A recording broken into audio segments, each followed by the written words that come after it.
जय श्री कृष्ण।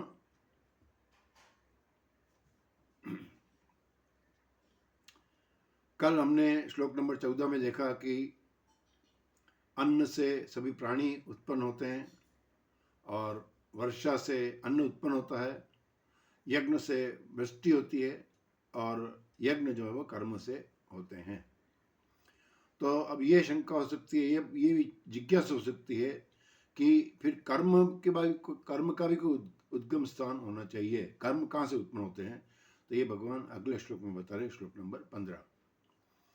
कर्म ब्रह्मोद्भवं विद्धि ब्रह्माक्षर समुद्भवं तस्मात् सर्वगतं ब्रह्म नित्यं यज्ञे प्रतिष्ठितं। कर्म ब्रह्म उद्भवं विद्धि ब्रह्म अक्षर समुद्भवं तस्मात् सर्वगतं ब्रह्म नित्यं यज्ञे प्रतिष्ठितम्। कर्म ब्रह्म उद्भवम, ब्रह्म से उद्भव होता है ऐसा तुम जानो। विद्धि, विद्धि मतलब जानो। तो कर्म का उद्गम स्थल क्या है? ब्रह्म। यहाँ ब्रह्म का अर्थ परमात्मा नहीं है, ब्रह्म का अर्थ है वेद से लिया हुआ है।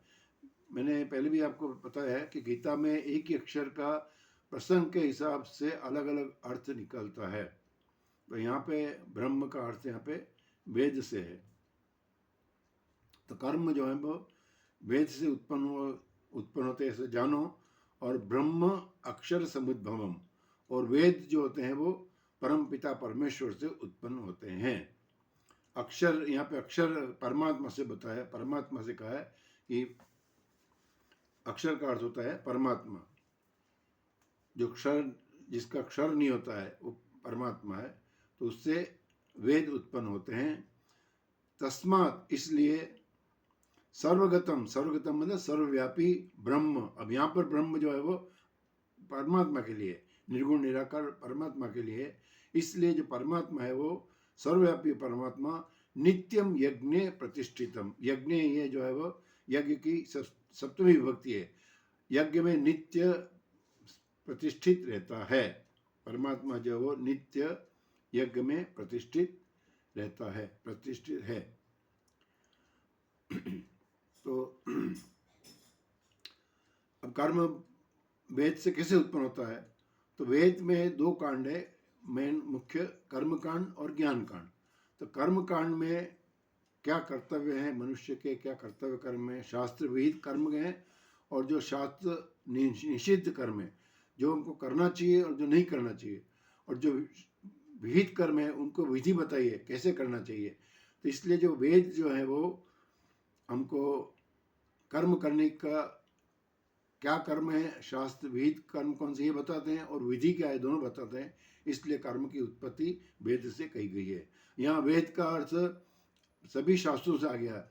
आपका स्मृति, पुराण और इतिहास, इतिहास वगैरह मतलब रामायण महाभारत वगैरह, तो सभी शास्त्रों से यहाँ पे अपनो लेना चाहिए।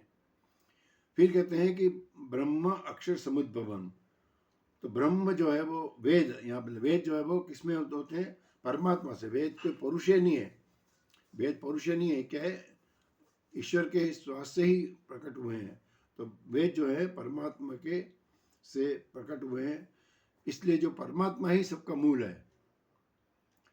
इसलिए है अर्जुन, तस्मात, इसलिए सर्वव्यापी परमात्मा को तू यज्ञ में नित्य प्रतिष्ठित मान।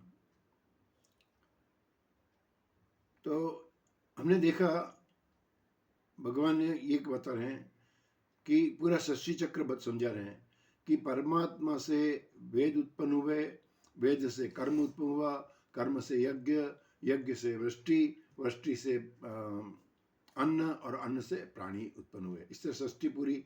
और फिर जो मनुष्य प्राणी है वो फिर अपने कर्तव्य कर्म का पालन करके यज्ञ करता है, फिर ये सृष्टि चक्र चलता रहता है। यज्ञ से फिर वर्षा होती है, फिर ये अन्न होता है, फिर इस तरह सृष्टि चक्र चलता रहता है। तो अब यहाँ शंका यह हो सकती है कि जब आप कह रहे हैं कि एक तो ब्रह्म सर्वगतम है, सर्वव्यापी है, तो फिर यज्ञ में कैसे प्रतिष्ठित, यज्ञ के लिए क्यों कहते हैं? तो इसका अर्थ ये है कि सर्वव्यापी तो सब जगह है, यज्ञ में भी है, लेकिन यज्ञ में पर्टिकुलर क्यों बताया? इसलिए बताया कि जैसे जल है, जल पृथ्वी के अंदर सभी जगह है, लेकिन सब जगह हमको प्राप्त नहीं होता है, कुएं में ही प्राप्त होगा, कुएं से ही जल प्राप्त होता है।